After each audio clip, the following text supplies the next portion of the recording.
SK 하이닉스 주주분들이라면 이 뉴스는 단순한 기술 기사로 넘기지 않으셨으면 좋겠습니다. 지금 AI 반도체 시장에서 새로운 경쟁이 시작되고 있습니다. 그동안 AI 반도체라고 하면 엔비디아 GPU와 HBM이 가장 먼저 떠올랐습니다. 그런데 AI가 발전할수록 새로운 문제가 하나 생기고 있습니다. GPU의 연산 속도는 계속 빨라지고 있는데 필요한 데이터를 저장하고 불러오는 속도가 그만큼 따라가지 못하고 있는 겁니다. 바로 메모리 병목 현상입니다. 그리고 이번 FMS 2026에서 삼성전자와 SK 하이닉스가 이 문제를 해결하기 위해 서로 완전히 다른 전략을 공개했습니다. 삼성전자는 메모리를 위로 쌓아서 GPU와의 거리를 줄이는 방법을 선택했고, SK 하이닉스는 HBM부터 NAND와 SSD까지 연결해서 AI 데이터를 단계별로 처리하는 새로운 메모리 구조를 꺼냈습니다.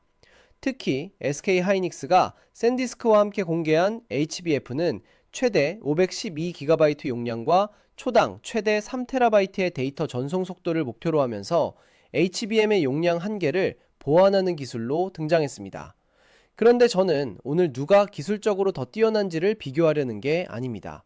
왜 삼성전자와 SK 하이닉스가 지금 동시에 HBM 다음을 준비하기 시작했는가? 그리고 이것이 앞으로 SK 하이닉스의 성장과 주가를 볼 때 왜 중요한 변화인지 오늘은 이 부분을 쉽게 정리해 보겠습니다. 먼저 메모리 병목이 왜 중요해지고 있는지부터 보겠습니다. AI가 처음 빠르게 성장할 때는 연산 성능을 높이는 것이 가장 중요한 문제였습니다. 그래서 GPU 성능이 올라갔고 GPU에 데이터를 빠르게 공급하기 위해 HBM이 중요해졌습니다. 이 과정에서 SK 하이닉스가 가장 큰 수혜를 받은 기업 중 하나가 됐습니다. 그런데 AI가 계속 발전하면서 문제가 조금씩 달라지고 있습니다. 특히 앞으로 에이전틱 AI가 본격적으로 확대되면 AI가 단순히 질문 하나에 답변하는 수준을 넘어 스스로 판단하고 여러 작업을 연속적으로 수행하면서 훨씬 많은 데이터를 사용하게 됩니다. 그런데 아무리 GPU가 빨라도 필요한 데이터를 제때 가져오지 못하면 GPU는 기다려야 합니다. 쉽게 생각하면 아무리 빠른 자동차가 있어도 도로가 막혀 있으면 속도를 낼 수 없는 것과 같습니다. 지금 AI에서 이 도로 역할을 하는 것이 메모리와 스토리지입니다. 그래서 이제 경쟁이 GPU 성능 경쟁에서 데이터를 얼마나 빠르게 저장하고 얼마나 빠르게 전달할 수 있느냐의 경쟁으로 조금씩 넓어지고 있는 겁니다. 저는 이번 FMS 2026이 그 변화를 상당히 명확하게 보여줬다고 봅니다. 영상을 계속 시청해주시는 분들이라면 한 가지는 꼭 말씀드리고 싶습니다.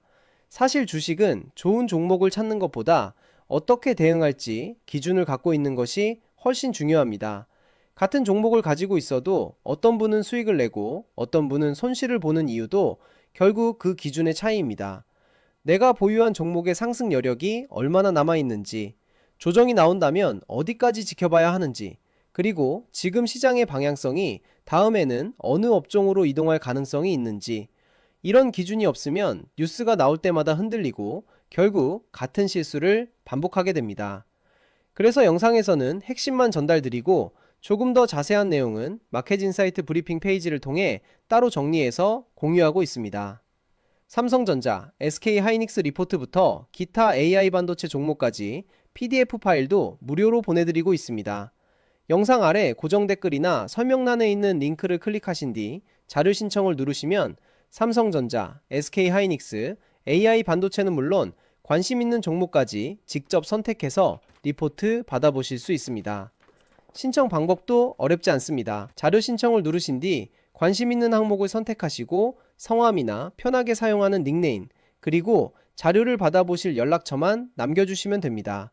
질문도 몇 가지 되지 않아서 1분이면 충분합니다. 그런데 제가 이 브리핑을 만든 가장 큰 이유가 있습니다. 시장은 여러분이 퇴근할 때까지 기다려주지 않습니다. 외국인 수급 하나, 뉴스 하나, 실적 발표 하나만으로도 시장의 분위기는 하루 만에 달라질 수 있습니다. 하지만 하루 종일 차트를 보고 뉴스를 확인할 수 있는 분들은 많지 않습니다. 그래서 매일 쏟아지는 수많은 정보 대신 오늘 무엇을 먼저 확인해야 하는지 그 기준을 빠르게 확인하실 수 있도록 브리핑을 만들었습니다. 브리핑에는 오늘 시장에서 가장 중요한 이슈, 외국인과 기관 수급 변화, 삼성전자, SK하이닉스, 핵심 체크포인트, AI 반도체 주요 뉴스, 관심 종목 브리핑, 앞으로 확인해야 할 일정과 투자 포인트까지 함께 정리해서 전달드리고 있습니다. 브리핑과 PDF 파일, 기업 정보 모두 무료로 제공하고 있습니다. 처음부터 부담 없이 받아보시고 앞으로 시장을 바라보는 기준을 만드는데 도움이 되었으면 하는 마음으로 준비했습니다. 물론 이 자료 하나로 모든 종목의 움직임을 예측할 수는 없습니다. 하지만 적어도 왜 주가가 움직였는지, 지금 무엇을 확인해야 하는지, 다음에는 어떤 흐름을 봐야 하는지, 이런 기준을 세우는 데는 분명 도움이 될 수 있습니다. 지금 보유한 종목이 불안하시거나 앞으로 시장의 돈이 어디로 움직일지 조금 더 빠르게 확인하고 싶으시다면 영상 아래 마켓인사이트 브리핑 페이지에서 필요한 자료를 확인해 보시기 바랍니다. 그럼 삼성전자부터 보겠습니다. 삼성전자가 선택한 방법은 상당히 직관적입니다. 거리가 문제라면 아예 거리를 줄여버리자는 겁니다.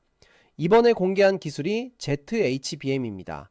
기존에는 AI 가속기와 HBM 사이에서 데이터가 이동해야 했다면 삼성전자는 HBM을 AI 가속기 바로 위에 수직으로 쌓는 3D 구조를 제시했습니다. 이렇게 되면 데이터가 이동해야 하는 거리가 줄어들면서 대역폭을 높이고 전력 효율까지 개선할 가능성이 있습니다. 그리고 삼성전자는 HBM만 공개한 것도 아닙니다. 낸드에서도 400단 이상의 10세대 V낸드를 비롯해 적층 구조를 활용한 차세대 기술을 함께 공개했습니다. 결국 삼성전자의 전략은 메모리를 더 높게 쌓고 연산장치와 더 가깝게 붙이면서 물리적으로 병목을 줄이는 방향이라고 볼 수 있습니다. 그런데 SK하이닉스는 조금 다른 접근을 하고 있습니다. SK하이닉스가 선택한 것은 계층형 메모리 구조입니다. 이게 오늘 영상에서 가장 중요한 부분입니다. 지금까지 SK하이닉스를 보면 HBM 회사라는 이미지가 상당히 강했습니다. 그런데 앞으로 AI 데이터가 폭발적으로 증가한다면 모든 데이터를 비싸고 빠른 HBM에 넣어 놓을 수는 없습니다. HBM은 굉장히 빠르지만 용량과 비용 측면에서는 한계가 있기 때문입니다. 그래서 SK하이닉스가 생각하는 방식은 이겁니다. 가장 빠르게 필요한 데이터는 HBM, 그 다음 단계는 DRAM, 더 큰 데이터는 고용량 낸드와 SSD, 데이터의 중요도와 사용 빈도에 따라 서로 다른 메모리를 활용하는 겁니다. 쉽게 말하면 HBM 하나로 AI를 해결하는 것이 아니라 하나의 시스템처럼 연결하겠다는 겁니다. 그리고 바로 이 중간에서 새롭게 등장한 것이 HBF입니다. 그렇다면 앞으로 삼성전자와 SK하이닉스 가운데 누가 유리할까요? 지금 단계에서 한쪽이 이긴다고 말하는 것은 너무 이릅니다. 오히려 두 회사가 서로 다른 방식으로 같은 문제를 해결하고 있다는 점이 중요합니다. 삼성전자는 3D 구조와 적층 기술을 이용해서 연산장치와 메모리 사이의 거리를 줄이는 방향, SK하이닉스는 HBM부터 SSD까지 서로 다른 메모리를 계층화해서 대규모 AI 데이터를 효율적으로 처리하는 방향. 두 회사 모두 결국 목표는 같습니다. AI가 아무리 빨라져도 메모리 때문에 기다리지 않게 만드는 것. 그리고 앞으로는 이 기술을 누가 먼저 실제 제품으로 만들고 엔비디아를 비롯한 글로벌 AI 기업들의 선택을 받느냐가 굉장히 중요해질 겁니다. 결국 기술 발표 자체보다 고객 채택을 확인해야 합니다. 그럼 주주분들이 가장 궁금하실 부분입니다. 이 뉴스가 SK하이닉스 주가에는 호재일까요? 장기적인 사업 방향에서는 긍정적으로 볼 수 있는 부분이 분명 있습니다. SK하이닉스가 HBM 성장에만 의존하는 것이 아니라 낸드와 SSD, HBF까지 AI 메모리 사업 영역을 확대하고 있다는 것은 앞으로 AI 투자가 계속될 경우 회사가 가져갈 수 있는 시장 자체가 더 커질 수 있다는 의미이기 때문입니다. 하지만 여기서 한 가지는 구분해야 합니다. 좋은 기술과 좋은 주가는 같은 이야기가 아닙니다. 기술이 아무리 좋아도 실제 고객이 채택하지 않으면 매출로 이어지지 않습니다. 그리고 최근 SK하이닉스 주가는 상당히 큰 조정을 받고 있습니다. 따라서 다음 주부터 HBF 뉴스 하나 때문에 주가가 바로 올라간다고 보는 것도 너무 단순합니다. 오히려 앞으로 우리가 봐야 하는 것은 HBF가 실제 고객사에 채택되는지, AI 서버용 SSD 수요가 실제 실적으로 연결되는지, 그리고 용인과 청주에 투자하는 막대한 생산 능력을 채울 정도로 AI 메모리 수요가 계속 증가하는지입니다. 결국 기술에서, 고객에서, 매출에서 이익이 연결이 확인돼야 장기적인 기업 가치에도 의미가 생깁니다. 오늘 내용을 정리해 보겠습니다. 이번 FMS 2026에서 삼성전자와 SK하이닉스는 AI 시대의 새로운 문제인 메모리 병목을 해결하기 위해 서로 다른 해법을 꺼냈습니다.